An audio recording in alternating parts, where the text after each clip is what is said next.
오늘도 성경 봉독하고 기도하고 하나님의 말씀 생각하도록 하겠습니다. 하나님의 말씀은 누가복음 3장 3절로 6절 말씀입니다. 봉독하겠습니다.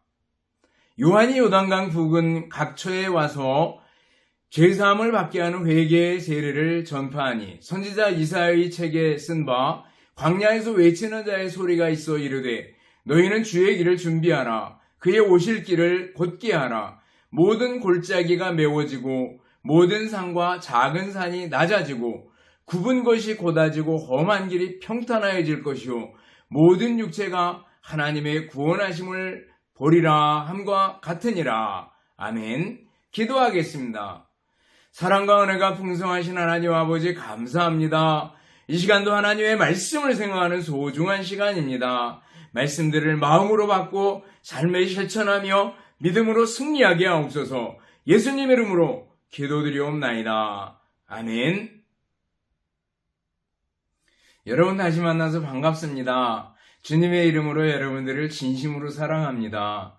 또 한 주간 지나오면서 감사할 일들을 생각하고 감사할 수 있기를 바라겠습니다. 세월이 얼마나 빠른지 벌써 12월 중순이 되었습니다. 지금까지 지켜주신 하나님께 감사하고 또 앞으로도 인도해 주시고 지켜주실 줄을 믿고 믿음으로 전진하는 또 감사하는 여러분들 될 수 있기를 바랍니다. 설교 준비를 하다가 한 주석에 보니까 예화 하나가 있었습니다. 그 이야기는 이렇습니다. 인도에 어떤 임금이 하나 있었습니다. 근데 그 임금이 아주 묘한 꿈을 꾸었습니다. 괴로웠습니다. 그래서 해몽가들을 불렀습니다. 그 꿈의 내용은요, 자기 이가 하나씩 다 빠지다가 마지막 딱 함께 남게 되는 아주 이상한 꿈이었습니다. 그래서 너무 생생하고 답답해서 해몽가를 불러서 물어봤습니다. 첫 번째 해몽가가 나왔습니다. 그가 얘기합니다. 꿈을 풀이합니다. 이건 다름 아니라 임금님 주변에 친척과 형제들이 한 사람 한 사람 다 죽고 맨 나중에 임금님 혼자 남게 된다는 뜻입니다. 이렇게 해석을 했습니다. 임금이 듣다 나니까 상당히 기분이 언짢았습니다. 씁쓸했습니다. 그러다가 그 해몽가를 내치고 사형에 처해버렸습니다. 두 번째 해몽가를 불렀습니다. 그 해몽가 오더니 이렇게 얘기합니다. 이 꿈은요, 임금님의 다른 형제들, 다른 친척들 다 죽어도요, 임금님 혼자만은 오래오래 살게 된다는 장수의 축복을 암시하는 징조입니다. 이렇게 해석을 했습니다. 그러자 임금이 기분이 좋아가지고 많은 상을 내렸다고 합니다. 똑같은 사건이고 해석도 어찌 보면 똑같습니다. 그렇지만 한 사람은 임금을 쓸쓸하게 만들고 또 한 사람은 임금을 매우 기쁘게 한 걸 봅니다.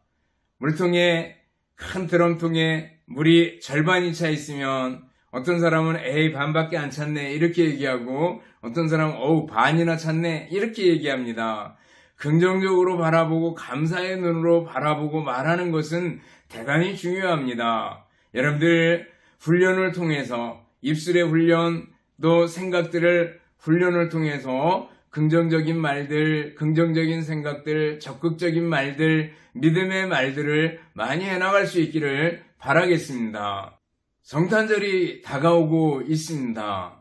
성탄절은 우리 예수님 믿는 성도들에게 매우 중요하고 기쁘고 또 좋은 날입니다. 자꾸 미국이나 이런 데서 성탄절, 크리스마스 이렇게 부르는 거를 싫어해가지고 홀리데이 이렇게 부르려고 합니다.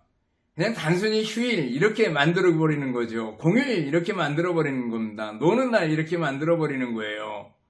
근데 크리스마스, 그건 그리스도께 예배한다 이런 의미가 있는 크리스마스인데 그 단어를 자꾸 사용하지 않으려고 하는 시도들을 봅니다. 근데 정말 성탄절을 바라보며 크리스마스를 바라보며 좋아하고 기뻐하고 해야 될 사람들은 누구예요? 우리 그리스도인들입니다. 왜요? 예수님께서 죄에 빠진 인간, 무기력한 인간, 나 같은 죄인 위해서 이 땅에 인간의 몸을 입고 오신 날 아니겠어요? 그래서 우리를 위해서 십자가에 죽으시고 다시 사신 예수 그리스도, 예수님께서 이 땅에 오신 날 얼마나 기쁘고 좋아하고 또 우리가 귀하게 여겨야 되는 날인지 모릅니다. 여러분들 성탄절을 기대감을 가지고 맞이하고 기쁨으로 성탄절을 맞을 수 있기를 바라겠습니다. 오늘 본문을 보면은요, 예수님께서 공적인 사역, 공생애를 시작하기 전에 세례 요한이 활동했던 얘기를 기록하고 있습니다. 예수님이 일하시기 전에 세례 요한이 와서 예수님이 오실 길을 닦아놓았다는 거죠. 이 일은 이사야 40장에 있는 말씀을 그대로 인용하면서 기록하고 있는 걸 볼 수가 있습니다. 이사야 선지자는 예수님 오시기 전에 주전 700년경에 활동했던 선지자입니다. 근데 700년 후에 예수님이 오실 것과 그리고 예수님 전에 세례 요한이 와서 그 길을 닦아놓을 것을 미리 예언하고 있는 걸 볼 수가 있습니다. 거기서 보면 세례 요한은 바로 외치는 자의 소리고 주의 길을 준비하는 사람으로 와서 주님의 길을 평탄하게 할 것이다 라는 얘기를 해주고 있습니다. 우리가 성탄절을 기다리면서 아니 멀리 예수님 다시 오실 예수님의 재림을 기다리면서 세례 요한처럼 예수님의 길을 준비하는 우리들이 돼야 될 줄 압니다. 누가복음을 보면은요, 세례 요한의 출생 예고, 예수님의 탄생 예고, 세례 요한의 출생, 예수님의 탄생, 세례 요한의 사역의 시작, 그리고 나서 예수님의 사역의 시작, 그리고 예수님이 일을 시작하고 나서 세례 요한은 죽게 되는 걸 볼 수가 있습니다. 세례 요한이 참으로 예수님의 길을 준비했던 걸 봅니다. 우리들도 세례 요한처럼 예수님의 길을 준비하는 사람이 돼야 되지 않겠습니까? 그러면 우리들이 예수님을 기다리는 마음으로 성탄절을 기다리며 예수님의 재림을 기다릴진데 우리는 어떤 자세를 가져야 되겠는가라는 걸 한번 생각해 볼 수 있습니다. 첫 번째는요, 예수님을 높이는 사람이 돼야 됩니다. 세례 요한처럼요, 예수님을 높이는 사람이 돼야 됩니다. 예수님을 소개하면서 세상 죄를 지고 가는 어린 양을 보아라 라고 얘기를 합니다. 그리고 나는 그분의 신발 끈을 풀기도 감당하지 못할 거다 라고 얘기해요. 그리고 요한복음 3장 30절을 보면 그는 흥하여야 되겠고 나는 쇠하여야 하리라 이렇게 말씀하는 걸 봅니다. 예수님은 흥하고 잘 되고 나는 쇠하고 사라져도 좋습니다 라는 거죠. 여러분들 이 세례 요한의 자세가 우리들의 자세가 되어야 될 줄 압니다. 예수님이 흥하기를 바라고 예수님의 이름이 전파되기를 바라고 예수님의 이름이 높임받기를 바라는 우리들이 되어야 될 줄 압니다. 바울사도도 그렇잖아요. 살든지 죽든지 내 몸에서 그리스도가 존귀하게 되게 하려 하나니 이는 내게 사는 것이 그리스도니 죽는 것도 유익함이라 이렇게 말씀하고 있는 것을 볼 수가 있습니다. 그래요. 여러분들 예수님이 존귀 여김을 받고 예수님이 높임을 받기 바라는 마음 가지고 살아야 될 줄 압니다. 구약의 다윗도 하나님이 높임 받기를 바랐습니다. 나와 함께 여호와를 광대하시다 하며 함께 그의 이름을 높이세. 내가 주를 높이고 영원히 주의 이름을 송축하리이다. 이렇게 노래하는 걸 볼 수가 있습니다. 왕이신 나의 하나님 높임 받기를 바랍니다라는 거죠. 여러분들 우리 주님 예수님께서 나의 왕이시고 나의 주인이 되시고 나를 통해서 높임 받기를 원합니다 라는 마음 가지고 살아가야 될 줄 압니다. 찬송을 통해서 또 예배를 통해서 우리의 말들을 통해서 예수님의 이름을 높이며 살아가는 우리들이 되어야 되겠다라는 겁니다. 또 성탄을 기다리며 또 멀리 예수님의 재림을 기다리며 우리들은 어떤 자세를 가지고 준비해야 되는가? 회개하고 돌아서야 된다라는 거죠. 세례 요한이 요단강가에서 외친 것은 회개하라, 천국에 가까웠느니라 하는 거였습니다. 그리고 회개의 세례를 베푸는 걸 볼 수 있습니다. 회개, 그 말은 유턴이라고 얘기했습니다. 가던 길에서 돌아서는 거라 그랬습니다. 하나님을 등지고 가던 길에서 하나님께로 돌아서는 게 회개라고 얘기를 했습니다. 죄를 고백하고 이제 다시 믿음으로 살겠습니다. 주님만을 의지하고 신뢰하겠습니다. 라는 거죠. 회개의 모습은 탕자에게서 나타나잖아요. 아버지한테 재산을 받아가지고 먼 나라에 가서 다 잃어버리고 그리고 돼지가 먹는 쥐염 열매를 먹으면서 돼지 우리에 앉아있을 때 아버지를 생각하잖아요.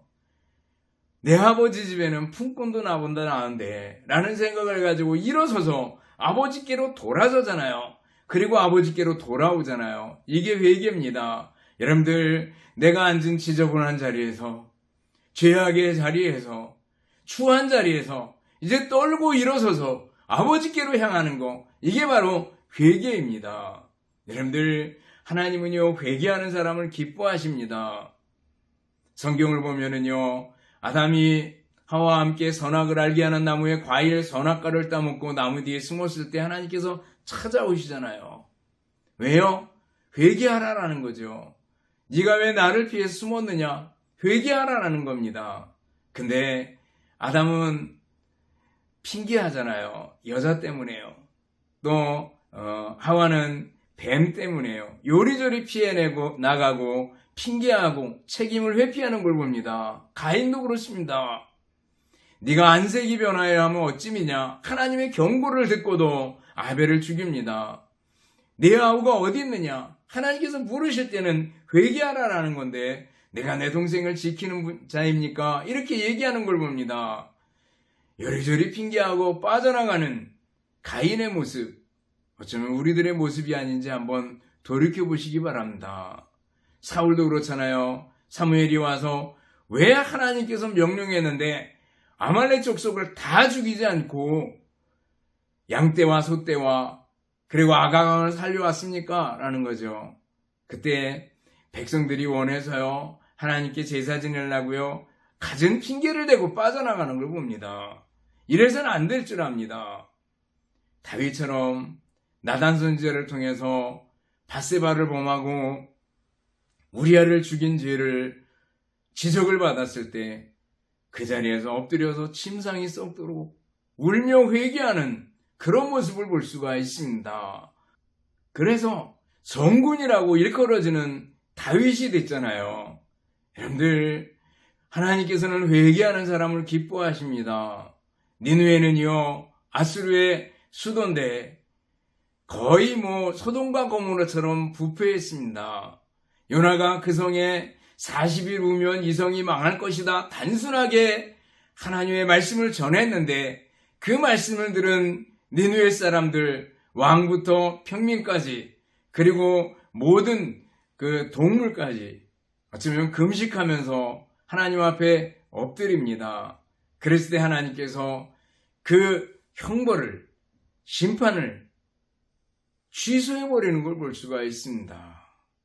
회개하는 사람을 하나님께서 기뻐하신다라는 거예요. 여러분들, 우리들이 가던 길에서 돌아서는 거 어쩌면 어렵지만 그러나 하나님께로 돌아서야 된다라는 거예요. 다시 한번 믿음을 떠난 상태에 있었다면 믿음의 자세를 가지고 하나님께로 얼굴을 향해서 돌이키고 회개하는 우리들이 되어야 될 줄 압니다. I am second이라는 책을 쓴 브라이언 웰치라는 분이 있습니다. 이분이 각 분야에서 최고로 인정받는 사람들의 간증을 모아서 책으로 만들어서 출간을 한 게 I am second이라는 책입니다. 근데 거기 보면 자기의 간증을 얘기를 합니다. 이 사람이 기타리스트였고 그리고 락그룹 스타였습니다. 아주 잘 나갔습니다. 돈도 많이 벌었습니다. 그러다가 마약에 손을 댔는데 마약에 한번 손을 대면 잘 못 대잖아요. 점점 깊이 마약에 빠져들고 몸과 마음이 병들기 시작합니다. 그때 한 친구가 어느 날 와가지고 야, 너에게 해주고 싶은 말이 있어. 내가 성경을 읽다가 한 구절이 생각해 났는데 너한테 해주고 싶어. 마태복음 11장 28절 말씀이야. 수고하고 무거운 짐진 자들아 다 내게로 오라. 내가 너희를 쉬게 하리라 라는 말씀이야. 라고 말하고 그 친구가 갔습니다. 근데 갑자기 그 말씀이 자기 마음에 와닿습니다. 내게 쉼이 있는가? 나를 쉬게 해준다고? 라는 생각을 깊이 하게 됩니다. 그러면서 당시의 경험을 이렇게 기록합니다. 쾌락을 위해 모든 것을 해보았지만 남는 것은 공허뿐이었습니다. 많은 돈과 인기를 얻었지만 마음의 무거운 짐은 없어지지 않고 가슴에 난 구멍은 결코 채워지지 않았습니다. 그런데 그 말씀이 강하게 내 마음에 와서 부딪혔습니다. 라고 기록하고 있습니다. 그러면서 그 이후에 교회에 출석했습니다. 근데 이 마약이 얼마나 지독한지 교회에 다니면서도 마약을 끊지 못하고 쩔쩔매고 있었습니다. 그러다 어느 날 기도했습니다. 주님, 제발 이 마약들을 제게서 가져가 주세요. 이렇게 기도했대요. 근데 그때 다 내게로 오라 라는 말씀이 생각이 났고 마음을 사로잡고 그것이 마치 나는 너를 비난하지 않는다. 나는 너를 사랑한다. 라는 말씀으로 들리더라는 거예요. 그리고 나서 그 이후에 마약 다 끊어버리고 마약이 싫어졌고 그리고 그거 다 내다버리고 새 사람이 되었다고 얘기를 합니다. 락그룹을 그만두니까 가던 일을 딱 멈추고 돌아서니까 팬들로부터 굉장히 많이 비난을 받고 그리고 욕을 먹고 그랬지만 그 이후의 삶은 예수님을 전하는 삶으로 살게 되었습니다. 그리고 그 이후에 자기 사진과 함께 I am second이라는 문구가 적힌 광고판을 도로변에 설치를 했습니다. 자기 삶의 최우선 1순위는 예수님이고 예수님은 first 그리고 I am second 나는 두 번째입니다 라고 그런 뜻으로다가 광고판을 만들어서 전도를 했고 그의 간증을 들은 많은 수많은 청소년들이 하나님께로 돌아오는 일들이 있었다고 얘기를 합니다. 여러분들 한 사람 회개하고 돌아설 때 우리 주님께서 기뻐하시고 회개하는 그 사람 깨끗한 그릇을 우리 주님께서는 쓰기를 원하신다라는 거예요. 우리에게 얼마나 회개가 중요한지 예수님을 기다리는 사람은 성탄절을 기다리는 사람은 예수님 다시 오시기를 고대하는 사람은 회개하고 돌아서는 사람입니다.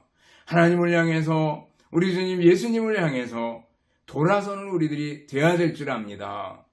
세 번째로 성탄절을 기다리며 또 예수님의 재림을 기다리는 사람은요 오실 길을 곧게 하는 사람이 되어야 됩니다.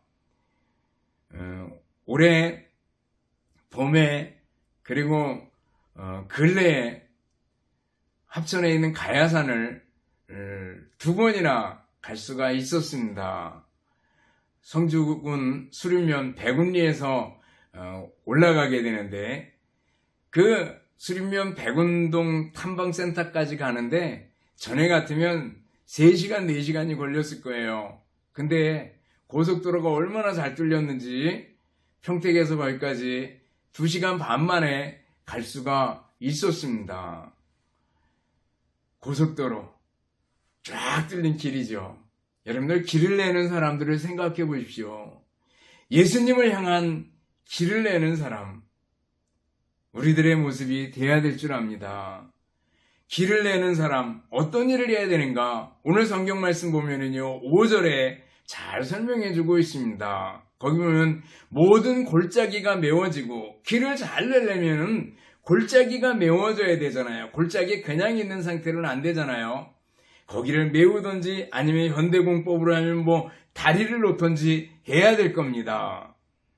하나님과 우리 사이에는요 어쩌면 골짜기가 생겼습니다. 뿐만 아니라 사람과 사람들 사이에도 골짜기가 생겨 있을 수 있습니다. 이 균열, 이 골짜기는 메꿔져야 된다는 거예요. 골짜기를 메꾸는 방법은 뭡니까? 예수님의 십자가의 사랑으로 메꿔져야 됩니다.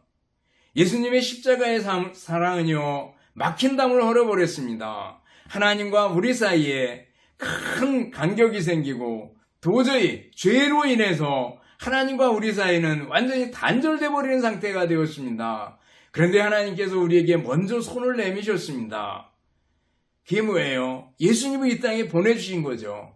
그리고 우리 주님 예수님께서 십자가에 못 박혀 죽으셨습니다. 그리고 예수님이라는 다리를 통해서 하나님께로 나아갈 수 있는 길이 열리게 되었습니다. 하나님과 우리 사이에 예수님의 사랑으로 그 골짜기가 메꿔졌습니다. 마찬가지로 예수님의 사랑은요, 인간과 인간 사이의 골짜기도 메꿔버릴 겁니다. 인간과 인간 사이의 골짜기들, 상처로 인해서 생긴 골짜기들, 예수님의 십자가의 사랑은 용서의 사랑입니다. 포용의 사랑입니다. 용서하고 포용함으로 예수님의 십자가를 생각하는 사람은 그 일들을 해나갈 수 있습니다. 골짜기를 메우는 방법, 그것은 예수님의 십자가의 사랑인데 그것으로 골짜기가 메워져야지 곧은 길을 만들 수 있습니다. 또 5절 보면 뭐라 그랬어요? 모든 산과 작은 산이 낮아지고 그랬습니다. 산들이 삐죽삐죽 나와 있으면 어떻게 해요? 그 산들을 깎아가지고 평평하게 만들었다라는 거 아니겠어요? 물론 터널을 뚫을 수도 있겠지만 산들을 깎아서, 작은 산들, 모든 산들을 다 깎아서 평평하게 만들어서 곧은 길을 만듭니다. 여러분들, 우리들에게 깎아내려야 될 것들은 어떤 것들이 있어요? 교만과 고집이죠. 우리들에게 있는 교만들 깎아내려야 됩니다. 겸손해져야 됩니다. 우리들의 고집들 깎아내려야 됩니다. 나이가 들수록 많은 경험을 하고 그 경험들이 쌓여서 고집이 되어버릴 수 있습니다.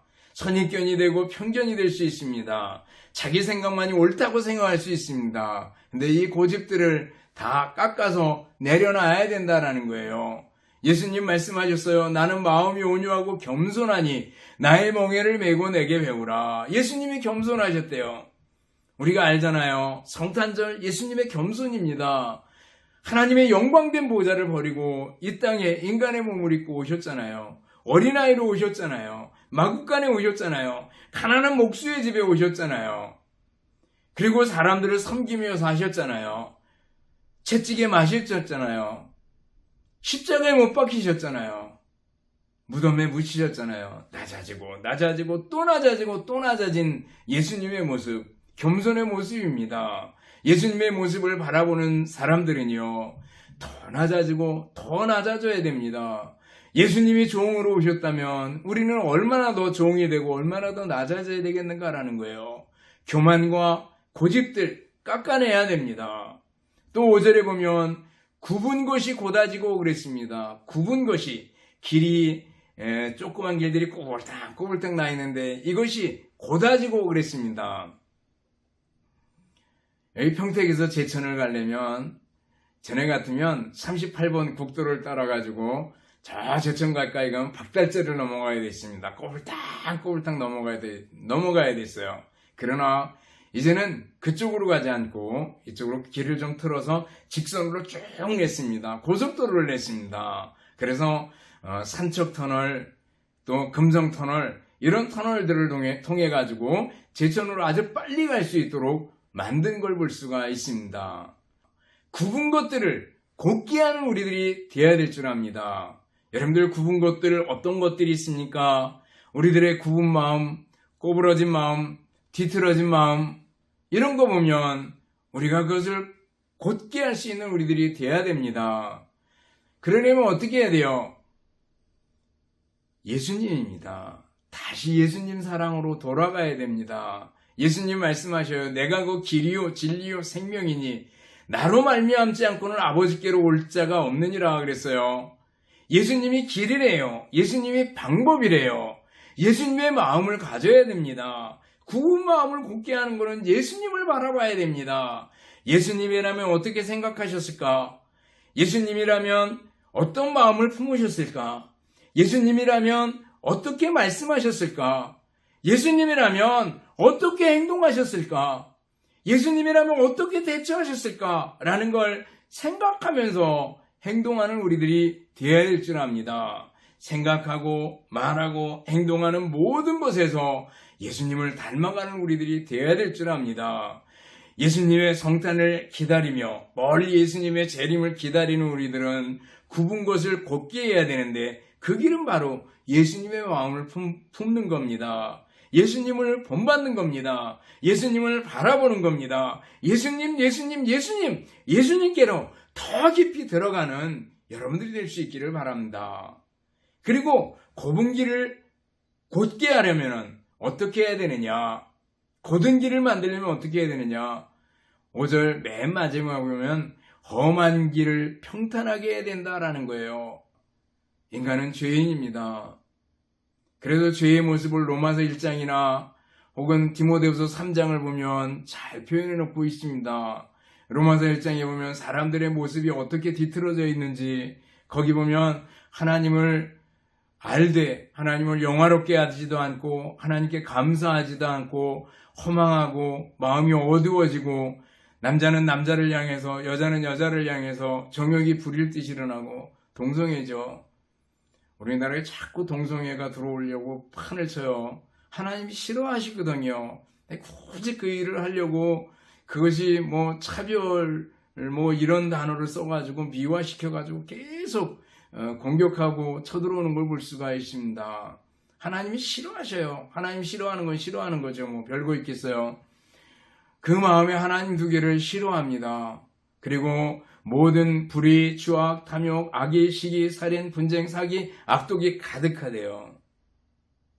또 디모데후서 3장에 보면 말세에 고통하는 때가 이르는데 그때가 되면 사람들이 자기를 사랑하고 돈을 사랑하고 자랑하고 교만하고 비방하고 부모를 거역하고 감사하지 아니하고 거룩하지 아니하고 무정하고 원통함을 풀지 않고 모함하고 절제하고 사납고 선한 것을 좋아하지 않고 배신하고 조급하고 자만하고 쾌락 사랑하기를 하나님보다 더 사랑하고 경건의 모양은 있으나 경건의 능력은 부인한대요. 이 모든 것에서 돌아서라고 말씀하고 있습니다. 지금 말씀드린 이 모든 것들이 험한 길에 나타나는 겁니다. 여러분들 험한 길은 돌들이 많잖아요. 돌길들 걷는 게 쉽지가 않습니다. 돌이 많으면 험하거든요. 아까 말한 죄의 목록들의 돌입니다. 그 돌들이 툭툭툭 걸리면 걸어갈 수가 없어요. 그것들을 평탄하게 치워야 합니다. 그 방법은 뭐예요? 다시 예수님입니다. 예수님께로 돌아가야 됩니다.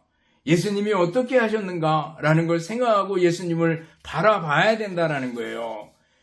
너덜지대의 돌멩이 같은 그 죄들을 우리가 주님의 십자가 앞에 다 내려놓아야 됩니다. 주님, 내 죄를 용서해 주세요. 죄를 고백하고 죄의 목록들을 하나하나 다 깨부셔 나가야 됩니다. 루터는 얘기합니다. 우리가 매일 수염 깎듯이 우리 마음을 다듬어야 된다라는 거예요. 돌짝박 같은 그 길을 돌을 하나하나 치우듯이 주님 앞에 우리의 죄를 고백하고 용서를 빌고 새로운 마음으로 우리가 길을 곧게 나가야 될 줄 압니다. 험한 길을 평탄하게 하는 우리들이 되어야 된다는 거예요. 성탄절을 기다리며 그리고 저 멀리 예수님의 재림을 기다리며 우리는 어떻게 합니까? 우리는 예수님의 이름을 높이며 사는 사람이 되어야 됩니다. 회개하는 사람이 되어야 됩니다. 예수님의 오실 길을 곧게 하는 마음으로 예수님을 본받는 성도들이 되어야 될 줄 압니다. 여러분들 예수님의 이름 높이고 예수님께 초점을 맞추고 살아가고 예수님을 본받아 살아서 주님께서 주시는 은혜들을 평생토록 풍성하게 받아 누리는 여러분들이 될 수 있기를 주님의 이름으로 축원합니다. 기도하겠습니다. 사랑과 은혜가 풍성하신 하나님 아버지 감사합니다. 예수님의 성탄을 기다리며 또 멀리 예수님의 재림을 기다리며 예수님의 이름을 높이며 살며 회개하고 돌아서며 그리고 주님의 길을 곧게 하는 저희들이 되게 하여 주옵소서. 예수님 마음 품고 예수님을 본받아 살아가는 저희들이 되게 하여 주시옵소서. 감사드리오며 예수님 이름으로 기도드리옵나이다. 아멘. 축도하겠습니다. 이제는 우리 주님 예수 그리스도의 은혜와 하나님 아버지의 극진하신 사랑하심과 성령님의 교통하시며 인도하심이 함께 모여 예배에 드리는 또 말씀 듣는 우리 모든 성도들 머리머리 위에와 가정들 위에 주님의 몸된 교회와 우리나라 민족 위에 이제로부터 영원토록 함께 있을지어다. 아멘.